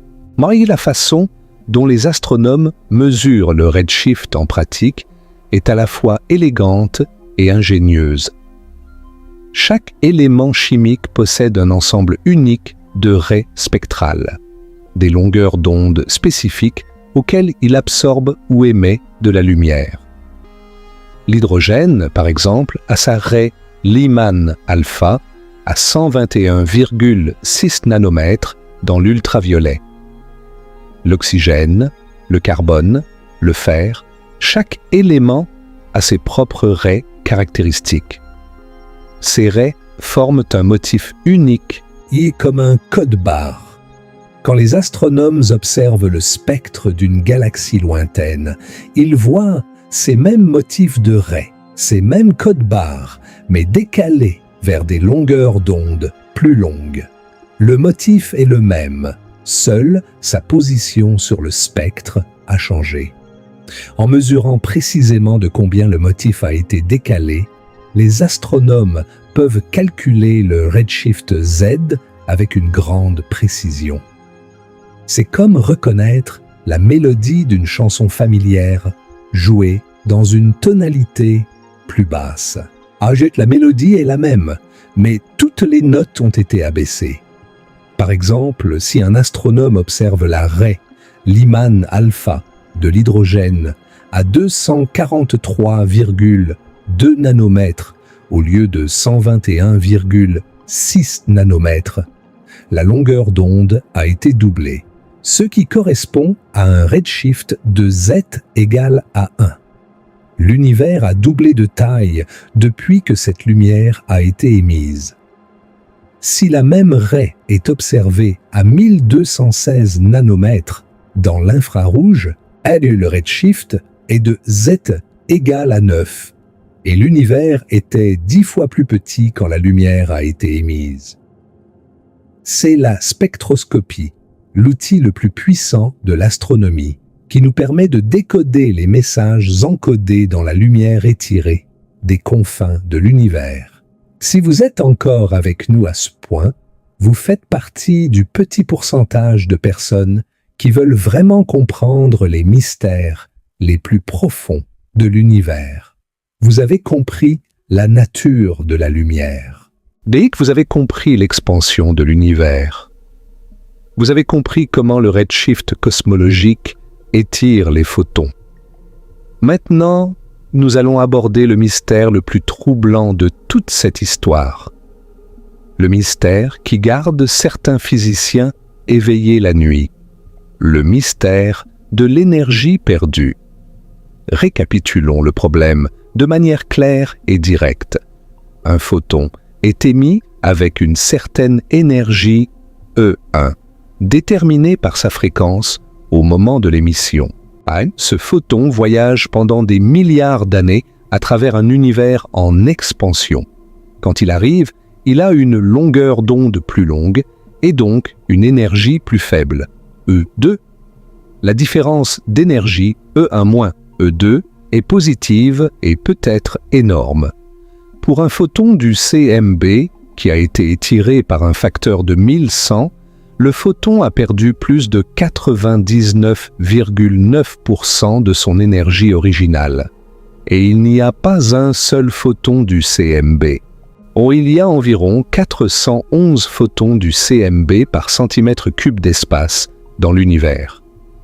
L'univers entier est rempli de ces photons étirés, chacun ayant perdu la quasi-totalité de son énergie originale. La question est, où est allée cette énergie? Selon le premier principe de la thermodynamique, la loi de conservation de l'énergie ne peut être ni créée ni détruite, seulement transformée d'une forme à une autre. Quand une balle ralentit à cause du frottement, son énergie cinétique est convertie en chaleur. Quand un ressort est comprimé, l'énergie cinétique est stockée comme énergie potentielle élastique. L'énergie ne disparaît jamais, elle change simplement de forme. Alors, quand un photon perd de l'énergie à cause du redshift cosmologique, en quelle forme d'énergie cette énergie perdue a-t-elle été convertie? Et c'est ici que les choses deviennent véritablement profondes, véritablement dérangeantes et véritablement fascinantes. Car la réponse, selon la physique moderne, est qu'il n'y a pas de réponse simple. La conservation de l'énergie telle que nous la comprenons habituellement ne s'applique tout simplement pas de la même manière à l'échelle de l'univers en expansion. Et pour comprendre pourquoi, nous devons plonger dans l'un des théorèmes les plus profonds et les plus élégants de la physique, le théorème de Noether. Emmy Noether était une mathématicienne allemande extraordinaire qui, en 1918, a démontré un résultat qui est devenu l'un des piliers fondamentaux de la physique théorique. Le théorème de Noether dit ceci: à chaque symétrie continue d'un système physique correspond une loi de conservation. Si les lois de la physique sont les mêmes dans toutes les directions de l'espace, alors la quantité de mouvement angulaire est conservée. Si les lois de la physique sont les mêmes partout dans l'espace, alors la quantité de mouvement linéaire est conservée. Et, même de manière cruciale pour notre discussion, si les lois de la physique sont les mêmes à tout moment dans le temps, si le système possède une symétrie de translation temporelle, alors l'énergie est conservée. Relisez cette dernière phrase. L'énergie est conservée si et seulement si les lois de la physique ne changent pas avec le temps. Tant que les règles du jeu restent les mêmes, l'énergie est une quantité fixe et immuable. Mais que se passe-t-il si les règles du jeu changent avec le temps? Et que se passe-t-il si l'arrière-plan sur lequel la physique se déroule n'est pas statique, mais dynamique? C'est exactement ce qui se passe dans un univers en expansion. L'espace-temps lui-même change avec le temps. Le facteur d'échelle, A de t, n'est pas constant. Il augmente. La géométrie de l'univers, à un moment donné, est différente de sa géométrie 1 milliard d'années plus tard. Il n'y a pas de symétrie de translation temporelle pour l'univers dans son ensemble. Et donc, d'après le théorème de Noether, il n'y a pas de loi de conservation de l'énergie globale dans un univers en expansion. Cela ne signifie pas que la conservation de l'énergie est fausse dans votre vie quotidienne. À l'échelle locale, dans votre laboratoire, dans votre maison, dans votre système solaire, l'espace-temps est essentiellement statique. L'expansion de l'univers est imperceptible à ces échelles. la symétrie de translation temporelle est une excellente approximation, non? Et la conservation de l'énergie fonctionne parfaitement. Votre café ne perd pas mystérieusement de la chaleur à cause de l'expansion cosmique. Votre batterie ne se décharge pas plus vite parce que l'univers s'étend. Les réactions chimiques dans votre corps conservent l'énergie avec une précision extraordinaire. Mais à l'échelle cosmique, quand vous considérez des photons voyageant pendant des milliards d'années à travers un espace en expansion, et que la conservation de l'énergie globale n'est plus garantie. Le physicien Sean Carroll de Caltech a écrit de manière provocante et éclairante sur ce sujet. Dans un article de blog célèbre intitulé « L'énergie n'est pas conservée », il explique sans ambages que dans la relativité générale, il n'existe pas de définition cohérente et universelle de l'énergie totale de l'univers. Ce n'est pas un secret, ce n'est pas une théorie marginale. C'est une conséquence directe et bien comprise de la relativité générale d'Einstein. La plupart des physiciens le savent, mais cela est rarement communiqué au grand public. Peut-être parce que c'est dérangeant, peut-être parce que c'est difficile à expliquer, peut-être parce que cela ébranle l'une de nos croyances les plus fondamentales sur le fonctionnement de l'univers. Mais dire que l'énergie n'est pas conservée est un peu provocateur et mérite des nuances. Examinons les différentes perspectives que les physiciens adoptent pour comprendre le sort de l'énergie des photons redshiftés. La première perspective est celle de l'énergie transférée à l'expansion. Dans cette vision, quand les photons perdent de l'énergie à cause du redshift, cette énergie ne disparaît pas vraiment. Elle est en quelque sorte absorbée par le champ gravitationnel, par la courbure de l'espace-temps. Et l'énergie gravitationnelle potentielle de l'univers change au fur et à mesure que l'univers s'étend. Et la perte d'énergie des photons est compensée par un changement dans cette énergie gravitationnelle. Le problème avec cette perspective est que l'énergie gravitationnelle est notoirement difficile à définir rigoureusement en relativité générale. Il n'existe pas de tenseur d'énergie-impulsion local et bien défini pour le champ gravitationnel lui-même. Et on peut définir des pseudo-tenseurs et des quantités quasi locales, mais ils dépendent du choix de coordonnées et ne sont pas universellement acceptés comme la bonne façon de comptabiliser l'énergie gravitationnelle. La deuxième perspective est celle du travail contre l'expansion. On peut penser aux photons comme à un gaz de radiation qui exerce une pression. Quand l'espace s'étend, ce gaz de radiation fait un travail contre l'expansion, un peu comme un gaz dans un piston qui se détend, perd de l'énergie interne en poussant le piston. L'énergie cinétique des photons est convertie en travail d'expansion. Cette analogie est utile et correcte dans un certain sens, mais elle peut aussi être trompeuse, car contrairement à un piston réel, il n'y a pas de paroi sur laquelle le gaz pousse.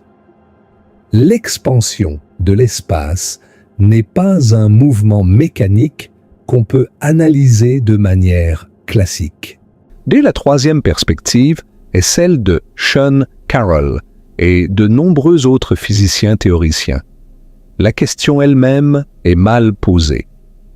Demander où va l'énergie d'un photon redshifté, c'est comme demander où va le nord quand vous atteignez le pôle nord.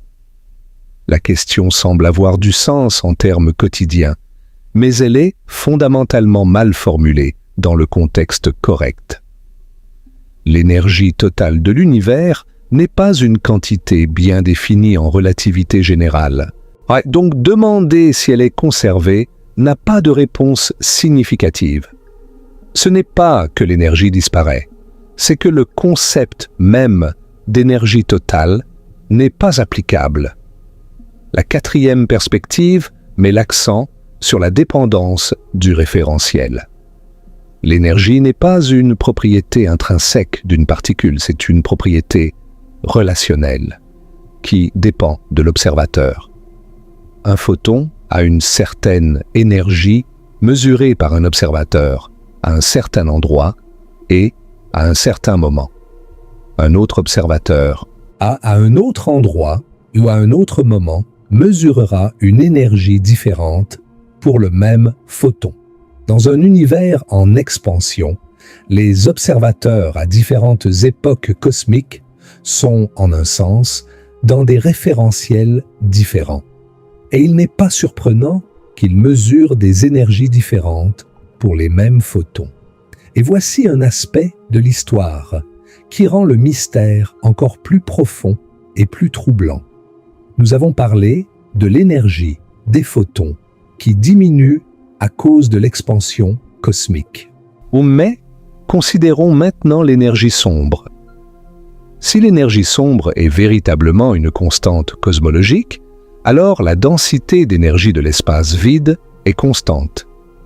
Chaque mètre cube d'espace contient la même quantité d'énergie sombre, tout le temps. Mais l'espace est en expansion. De nouveaux mètres cubes sont constamment créés.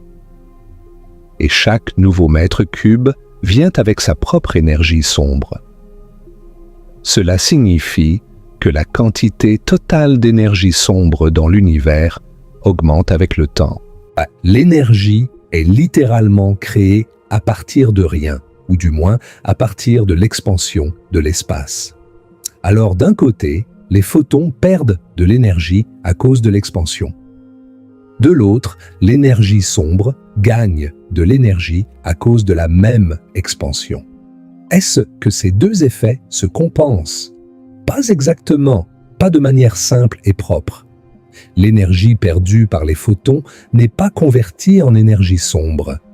Les deux phénomènes sont des conséquences indépendantes de l'expansion de l'espace dans le cadre de la relativité générale. Ils illustrent tous les deux le fait que la conservation de l'énergie globale n'est tout simplement pas une loi applicable à l'univers dans son ensemble. C'est l'un des résultats les plus profonds et les plus philosophiquement troublants de la physique moderne. Nos intuitions les plus fondamentales sur la physique, que l'énergie est toujours conservée, et que rien ne peut être créé à partir de rien, que rien ne peut disparaître sans laisser de traces, ces intuitions, forgées par notre expérience quotidienne dans un coin paisible et stable de l'univers, s'effondrent quand nous les appliquons au cosmos dans son ensemble. L'univers ne se soucie pas de nos intuitions. Il fonctionne selon ses propres règles, les règles de la relativité générale, et ces règles permettent des choses que notre sens commun considérerait comme impossibles. Non, cela ne signifie pas que la physique est brisée. Cela signifie que notre compréhension a évolué. Newton pensait que l'espace et le temps étaient des scènes fixes et immuables sur lesquelles la physique se déroulait. Einstein a montré que l'espace et le temps sont eux-mêmes dynamiques, flexibles, courbés par la matière et l'énergie.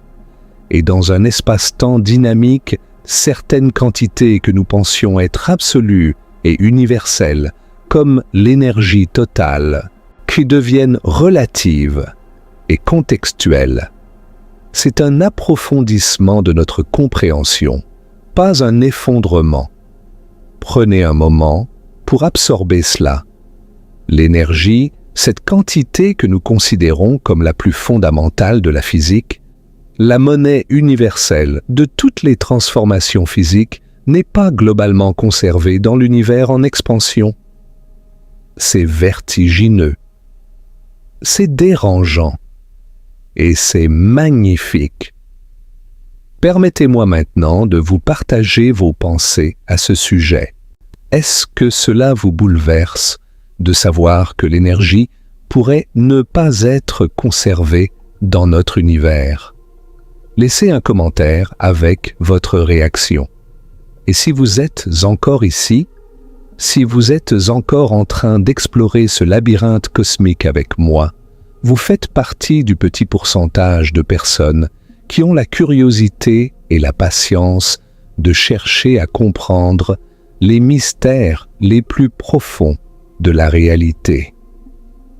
Je respecte profondément cette curiosité. Restez avec moi, car nous allons aller encore plus profond. Avant de poursuivre notre voyage avec notre photon, il est important d'aborder une théorie alternative qui a été proposée pour expliquer le redshift cosmique sans nécessiter l'expansion de l'univers. Cette théorie s'appelle l'hypothèse de la lumière fatiguée, ou tired light en anglais, et bien qu'elle soit aujourd'hui rejetée par la communauté scientifique, qu'elle mérite d'être examinée car elle illustre comment la science fonctionne, par la proposition d'hypothèses et leur confrontation impitoyable aux données observationnelles. L'hypothèse de la lumière fatiguée a été proposée par l'astronome suisse Fritz Zwicky en 1929, la même année où Hubble publiait sa loi de l'expansion. L'idée est simple et séduisante. Peut-être que les photons perdent de l'énergie progressivement au cours de leur voyage à travers l'espace, en interagissant avec la matière ou le milieu intergalactique. Cette perte d'énergie augmenterait leur longueur d'onde, produisant un décalage vers le rouge, qui augmente avec la distance, exactement comme ce qui est observé. Si cette hypothèse était correcte, l'univers n'aurait pas besoin d'être en expansion. Le redshift ne serait pas le signe d'un espace qui s'étire, mais simplement le signe de photons qui s'essoufflent au cours de leur long voyage. C'est une idée élégante et elle avait l'avantage de maintenir l'image confortable d'un univers statique. Mais la science n'est pas gouvernée par le confort. Elle est gouvernée par les preuves. Et les preuves contre l'hypothèse de la lumière fatiguée sont écrasantes. Le premier test décisif est le test de luminosité de surface de Tolman. Si le redshift est causé par l'expansion de l'espace, la luminosité de surface d'une galaxie, sa luminosité apparente par unité d'angle solide, il diminue proportionnellement à 1 plus z à la puissance 4. Si le redshift est causé par la lumière fatiguée, la diminution ne devrait être proportionnelle qu'à 1 plus z à la puissance 1. Les observations montrent clairement que la luminosité de surface diminue comme 1 plus z à la puissance 4, exactement comme le prédit l'expansion cosmique. L'hypothèse de la lumière fatiguée est en contradiction flagrante avec ces données. Le deuxième test est la dilatation du temps cosmique.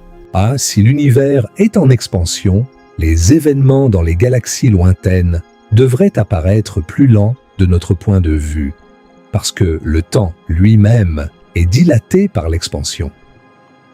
Une supernova à un redshift de z égale à 1 devrait apparaître, s'éclaircir et s'estomper 2 fois plus lentement qu'une supernova identique dans notre voisinage. Si le redshift est causé par la lumière fatiguée, il n'y aurait aucune raison pour une telle dilatation du temps. Les supernovae lointaines devraient avoir la même durée apparente que les supernovae proches. Or, les observations montrent clairement que les supernovae lointaines évoluent plus lentement, exactement dans la proportion prédite par l'expansion cosmique. La dilatation du temps cosmique a été observée non seulement pour les supernovae, mais aussi pour les sursauts gamma et la variabilité des quasars. L'hypothèse de la lumière fatiguée ne peut pas expliquer ces observations, et que le troisième test est le spectre du CMB. Le fond diffus cosmologique a le spectre de corps noir le plus parfait jamais mesuré dans la nature. Les mesures du satellite Kobe ont montré que le spectre du CMB correspond à un corps noir théorique avec une précision de mieux qu'une partie pour 10 000. Si le redshift du CMB était causé par la diffusion des photons sur de la matière, comme le postule la lumière fatiguée, le spectre serait inévitablement déformé et éloigné d'un corps noir parfait. La diffusion des photons ajouterait de l'énergie à certaines longueurs d'onde et en retirerait à d'autres, détruisant la perfection du spectre de corps noir. Le fait que le spectre du CMB soit si parfait est une preuve irréfutable que le redshift est cosmologique, causé par l'expansion de l'espace, et non par une quelconque interaction des photons avec la matière. Le quatrième test est le flou des images. Si les photons perdaient de l'énergie par diffusion sur des particules interstellaires, alors ils changeraient aussi légèrement de direction à chaque interaction, ce qui brouillerait les images des objets lointains. Or, le télescope James Webb produit des images d'une netteté extraordinaire de galaxies à des redshifts supérieurs à 14. Il n'y a aucun flou observé qui pourrait être attribué à une diffusion systématique des photons. Les images sont aussi nettes que la résolution optique du télescope le permet. Face à ces 4 tests observationnels, et à plusieurs autres que je ne détaillerai pas ici, l'hypothèse de la lumière fatiguée est définitivement réfutée. Le décalage vers le rouge cosmologique est bel et bien causé par l'expansion de l'espace. Ce n'est pas une question de croyance ou d'opinion, c'est une question de données. La science a tranché. Il existe d'autres théories alternatives qui ont été proposées au fil des décennies. Les modèles d'univers statiques, qui étaient populaires avant Hubble, ils sont en contradiction avec l'existence même du CMB et avec le pattern de redshift des galaxies. La cosmologie du plasma, une théorie marginale qui tente d'expliquer les phénomènes cosmologiques par des processus électromagnétiques plutôt que gravitationnels, est en contradiction avec l'isotropie et le spectre du CMB, ainsi qu'avec la structure à grande échelle de l'univers. Les théories de la vitesse de la lumière variable, qui postulent que la vitesse de la lumière a changé au cours du temps cosmique, sont intéressantes sur le plan théorique, mais manquent de preuves observationnelles. Le modèle standard de la cosmologie, connu sous le nom de lambda CDM, qui combine la constante cosmologique lambda, la matière noire froide CDM et l'expansion inflationnaire, reste de loin le modèle le plus soutenu par l'ensemble des données observationnelles, même si, comme nous l'avons vu, de nouvelles données, comme celle de DAISY, commencent à le remettre en question de manière passionnante. Maintenant que nous avons solidement établi la réalité du redshift cosmologique et exploré le mystère de l'énergie perdue, il est temps de raconter l'histoire complète du voyage d'un photon.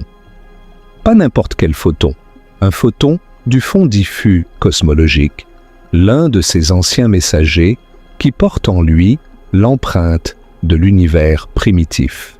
Suivons-le depuis sa naissance tumultueuse jusqu'à son arrivée tranquille sur Terre, 13,8 milliards d'années plus tard. Notre photon naît dans les premiers instants de l'univers, dans un chaos indescriptible de chaleur et de densité. Le Big Bang n'est pas une explosion dans l'espace, c'est une expansion de l'espace lui-même, une expansion qui commence avec des conditions de densité et de température infinies, ou du moins indescriptiblement extrêmes. Dans les premières fractions de seconde, la température de l'univers est de milliards, de milliers de milliards de degrés. Les photons qui existent à cette époque sont des rayons gamma d'une énergie colossale, si énergétique qu'ils se transforment spontanément en paires particules-antiparticules et se recréent lorsque ces paires s'annihilent. L'univers est un bain bouillonnant de photons, de quarks, de gluons, de leptons, puis un plasma primordial dans lequel la matière et l'énergie sont dans un état d'équilibre frénétique. Pendant la première fraction de seconde, l'univers traverse une série de transitions de phases dramatiques. Les quarks se condensent en protons et neutrons. Les forces fondamentales se séparent les unes des autres. L'inflation cosmique gonfle l'univers de manière exponentielle. Puis, dans les premières minutes, la nucléosynthèse primordiale commence. Puis les protons et les neutrons se combinent pour former les premiers noyaux atomiques, deutérium, hélium 3, hélium 4 et des traces de lithium. Ce processus est terminé en environ 20 minutes. L'univers est maintenant composé d'environ 75% d'hydrogène et 25% d'hélium, en masse avec des traces d'autres éléments légers. Ces proportions sont l'une des prédictions les plus précises et les mieux vérifiées du modèle du Big Bang. Mais notre photon, et les milliards d'autres photons comme lui, ne peut pas voyager librement. L'univers est un plasma, un mélange de noyaux atomiques chargés positivement et d'électrons libres chargés négativement. Les photons interagissent constamment avec les électrons libres par un processus appelé diffusion Thomson. Chaque fois qu'un photon rencontre un électron, il est dévié dans une direction aléatoire. C'est comme essayer de traverser un champ de mine invisible. Le photon ne peut pas avancer en ligne droite. Il est constamment redirigé, rebondissant d'un électron à l'autre. La distance moyenne qu'un photon peut parcourir avant d'être diffusé, son libre parcours moyen, est incroyablement courte dans ce plasma dense. L'univers est opaque comme l'intérieur d'un épais brouillard, ou plutôt comme l'intérieur d'une étoile.